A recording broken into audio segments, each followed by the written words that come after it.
Absolute dating, radioactive decay. Recall that relative dating involves figuring out the order in which various geologic events happened. Except in rare circumstances, lower layers are older than upper layers. But just by looking at them, we cannot tell exactly how old they are or how much time elapsed between them. But scientists often talk not just about relative age, but about the actual age of rock layers or fossils found in them. How are these actual ages calculated? By using a process called radiometric dating, which we'll learn about in the next video. But first, we need to understand a process called radioactive decay. To do this, imagine you have 100 pennies. Statistically, if you flip them all, about half will be heads and half will be tails. So when we flip the 100 pennies, we aren't surprised that 50 are heads and 50 are tails. We will leave the 50 heads in a pile. 1 minute later, we will reflip the 50 pennies that were tails. When we do, about half the pennies flipped are heads and the other half are tails. So now we have about 75 heads in the one pile with about 25 tails in the other. 1 minute later, we will flip the remaining 25 pennies again. After adding the heads to our growing group, we wait a minute and flip the other pennies one more time. About half come up heads and we continue to repeat the process. Notice that as we continue to flip the pennies, the group of heads continues to get larger while the group we're flipping gets smaller and smaller. Every minute we flip the remaining pennies again.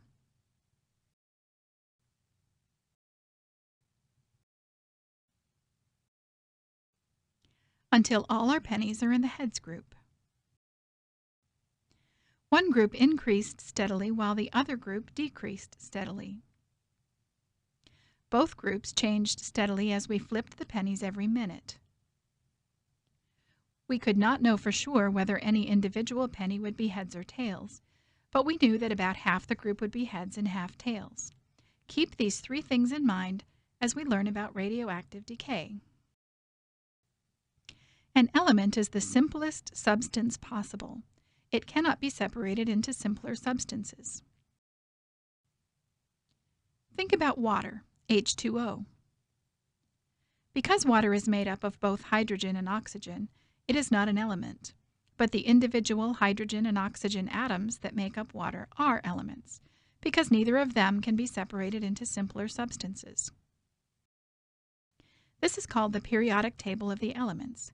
Each square in this table represents an element that scientists have discovered.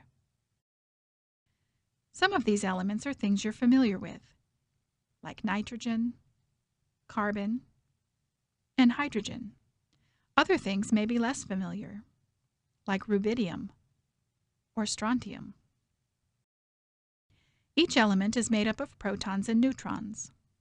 The top number tells how many protons are in an atom of the element. Isotopes are atoms of the same element that have the same number of protons, but different numbers of neutrons. Some isotopes are stable, which means they do not break down. Other isotopes are unstable, which means that over time they do break down or decay into isotopes of a different element. One example of radioactive decay is when rubidium decays over time into strontium. Another example is when potassium decays over time into argon. The original unstable isotope is called the parent isotope, and the new isotope formed when the parent isotope decays is called the daughter isotope. Think back to the three things we noticed about the penny flipping activity. Just like one group of pennies increased steadily while the other group decreased steadily, the parent isotope decreases steadily, while the daughter isotope increases during the process of radioactive decay. Both groups of pennies changed steadily because we purposely flipped the pennies every minute. We did that to show that unstable parent isotopes decay at known steady rates. This rate, called the half-life, is the amount of time it takes for 1/2 of the amount of parent isotope to decay into daughter isotope. The curve on this graph illustrates how half the parent isotope decays during each half-life. This dot represents the full amount of parent isotope present at the beginning. After 1 half-life, only half of the original is left. After the second half-life, only 1/4 is left. After 3 half-lives, only 1/8 remains. With each successive half-life, smaller and smaller amounts of the parent isotope remain until it is too small to measure. Let's let this gray shape represent a rock. Rocks are made of individual crystals.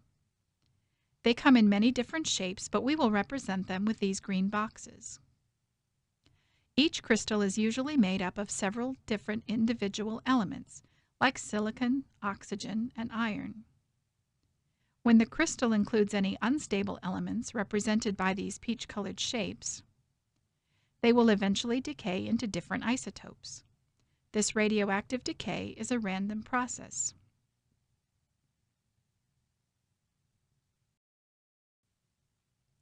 Just like we could not know for sure whether any individual penny would be heads or tails, we cannot know for sure when an individual atom in a crystal will decay.